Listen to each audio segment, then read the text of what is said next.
పెళ్ళైనా పండగైనా వేడుక ఏదైనా పట్టుచీరల ప్రత్యేక వేదిక వారాహి సిల్క్స్. తెలంగాణ ఫిరాయింపు ఎమ్మెల్యేల అనర్హత కేసులో బిగ్ ట్విస్ట్ చోటు చేసుకుంది. ఫిరాయింపుల కేసు డిస్పోజ్ చేసింది సుప్రీంకోర్టు. 10 మంది ఎమ్మెల్యేల అనర్హత పిటిషన్లపై తీర్పు ఇచ్చారు స్పీకర్. అయితే స్పీకర్ ఇచ్చిన తీర్పు వచ్చినందుకు కేసును ముగించింది ఇప్పుడు సుప్రీం.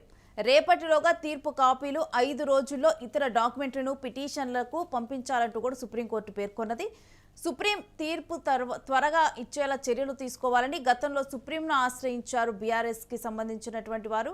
అయితే ఫిరాయింపుల కేసులో విచారించిన తరువాత ఇప్పుడు justice Sanjay Karol, justice Augustine George ధర్మాసనం కోర్టు ఆదేశాలతో విచారణ పూర్తి చేసి తీర్పు వెలువరించామని ధర్మాసనానికి తెలిపారు. ఇక స్పీకర్ తరపు న్యాయవాదులు ఈ మేరకు కూడా ఫిరాయింపుల ఎమ్మెల్యేల విషయంలో కూడా బీఆర్ఎస్ చాలా గుర్రుగా ఉంది.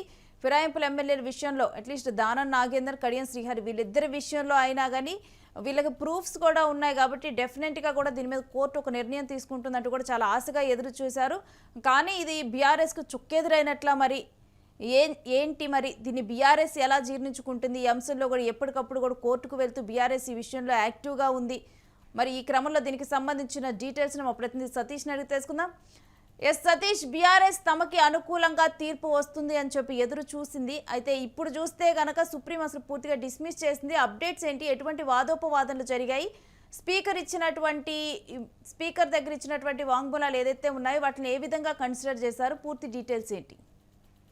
ముఖ్యంగా ఈ 10 మంది ఎమ్మెల్యేలకు సంబంధించి పెద్ద ఎత్తున బీఆర్ఎస్ కి ఇది ఒక ఎదురు దెబ్బ అని చెప్పుకోవచ్చు. ముఖ్యంగా స్పీకరు అలాగే కోర్టు కూడా, అటు సుప్రీం కోర్టు కూడా మరి బీఆర్ఎస్ కు సంబంధించినటువంటి పార్టీకి అంటే తీర్పు వ్యతిరేకంగా రావడం ఒక్కసారిగా చర్చనీయాంశంగా మారిన పరిస్థితి కనబడతా ఉంది. ఇప్పటికే ముందుగా 8 మందికి క్లీన్ చిట్ ఇచ్చినటువంటి స్పీకర్ గడ్డం ప్రసాద్ తర్వాత ఈ రోజు పెద్ద ఎత్తున టెక్నికల్ అంశాల పరంగా, ముఖ్యంగా మరి టెక్నికల్ అంశాల పరంగా కూడా కొన్ని లోటుబాట్లు ఉన్నప్పటికీ దాంతో పాటుగా ఇద్దరికి కడియం శ్రీహరి అలాగే దానం నాగేందర్ కి ఇద్దరికి క్లీన్ చీట్ ఇవ్వడం పెద్ద ఎత్తున చర్చనీయాంశంగా మారింది. ఇప్పటికే మరి ఆయన సికింద్రాబాద్ ఎంపీగా చేసినప్పుడు మరి అవి టెక్నికల్ అంశాలకి పరిగణలోకి తీసుకోవాల్సిన అవసరం ఉంటుంది అంటూ కూడా ఒకవైపు వాదనలు వినబడతా ఉన్నాయి. సో ఇట్లా మరి గడ్డం ప్రసాద్ తీసుకున్నటువంటి నిర్ణయాన్ని ససేంబ్రా, బీజేపీ, బీఆర్ఎస్ ఇంకా కొంతమంది అందరూ కూడా తప్పుపడుతున్న పరిస్థితి కనబడుతుంది. దాంతో పాటు కోర్టు కూడా మొత్తం కూడా ఈ కేసుకు సంబంధించి సుప్రీంకోర్టు కూడా మొత్తం కూడా క్లీన్ చిట్ ఇచ్చిన పరిస్థితి కనబడతా ఉంది. ఏదైతే గడ్డం ప్రసాద్ కి ఇచ్చినటువంటి మొత్తం నిర్ణయం కూడా మరి కోర్టు చెప్పింది. సో ముఖ్యంగా మీరు ఏదైనా నిర్ణయం తీసుకోండి, ఆ నిర్ణయం తీసుకుంటే బాగుంటది, లేదంటే మరి కోర్టు ధిక్కరణ కింద మీకు కూడా నోటీసులు ఇవ్వాల్సి వస్తుంది అని చెప్పి కోర్టు చెప్పిన పరిస్థితి ఉంది. ఈ నేపథ్యంలోనే ఆయన కూడా ఒక నిర్ణయానికి వచ్చారు. సో వాళ్ళందరికీ కూడా 10 మంది ఎమ్మెల్యేలకు క్లీన్ చిట్ ఇచ్చారు. సో ఆ క్లీన్ చిట్ ఇచ్చిన విషయాన్ని మొత్తం కూడా ఇటు గడ్డం ప్రసాద్ అలాగే ప్రభుత్వానికి చెందినటువంటి న్యాయవాదులు మరి కోర్టుకు తెలిపిన పరిస్థితి ఉంది. కోర్టు కూడా ఆ మొత్తం డీటెయిల్స్ ని మొత్తం చూసిన తర్వాత స్పీకర్ తీసుకున్న నిర్ణయాన్ని సమర్థిస్తూ కూడా కోర్టు మరి ఈ కేసును కూడా మరి ఇది చేయడం జరిగింది. దాంతో పాటుగా ఒక్కసారిగా షాక్ గురైనటువంటి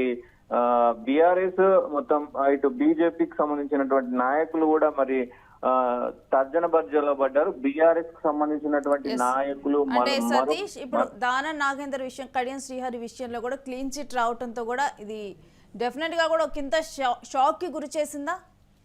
డెఫినెట్ గా బీఆర్ఎస్ ఊహించిన దాంట్లో ముఖ్యంగా దానం నాగేందర్ పైన ఖచ్చితంగా వేటు పడుతుంది, కోర్టు ఖచ్చితంగా మంచి నిర్ణయం ఇస్తుంది, మంచి డిసిషన్ తీసుకుంటుంది అనేది ఒకంతా మరి బీఆర్ఎస్ కు సంబంధించినటువంటి న్యాయ నిపుణులు కావచ్చు, బీఆర్ఎస్ పార్టీకి సంబంధించిన వాళ్ళు కావచ్చు ఖచ్చితంగా నమ్మారు. కానీ కోర్టు తీసుకున్నటువంటి నిర్ణయం ఇక్కడ మనం పరిగణలోకి తీసుకుంటే కోర్టుకు ఈ ఎమ్మెల్యేలు ఏదైతే పార్టీ ఫిరాయించినటువంటి ఎమ్మెల్యేలకు సంబంధించి ఒక కోర్టు తీర్పు ఇచ్చే అవకాశం లేదు.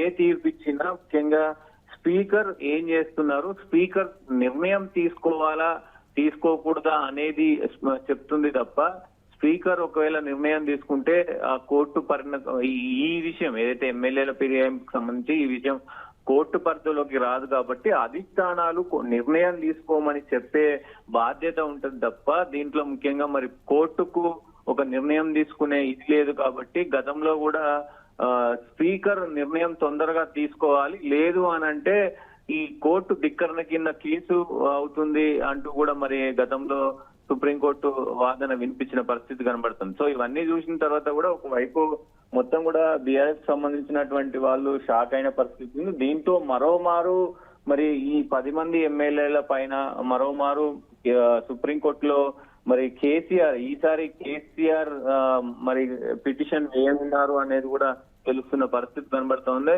మొత్తం కూడా డీటెయిల్ కు సంబంధించి ఎమ్మెల్యేలకు సంబంధించినటువంటి కొన్ని కీలక అంశాలు కావచ్చు, కీలకమైనటువంటి ఇవన్నీ కూడా మరి సేకరించి ఈసారి ఇప్పుడు గతంలో ఏదైతే ఎమ్మెల్యేలకు సంబంధించినటువంటి కొంతమంది బీఆర్ఎస్ ఎమ్మెల్యేలు వాళ్ళపైన న్యాయ నిపుణులతో మరి కేసు వేయించిన పిటిషన్ వేయించిన పరిస్థితి. కానీ ఇప్పుడు నేరుగా ప్రతిపక్ష నేత అయినటువంటి కేసీఆర్ ముఖ్యంగా మరి ఈ పిటిషన్ వేయనున్నట్లు తెలుస్తా ఉంది. దానికి సంబంధించి కూడా మరి ఎప్పుడు మరి మళ్ళొక కేసు పిటిషన్ వేస్తారనేది చూడాల్సిన అవసరం ఉంది.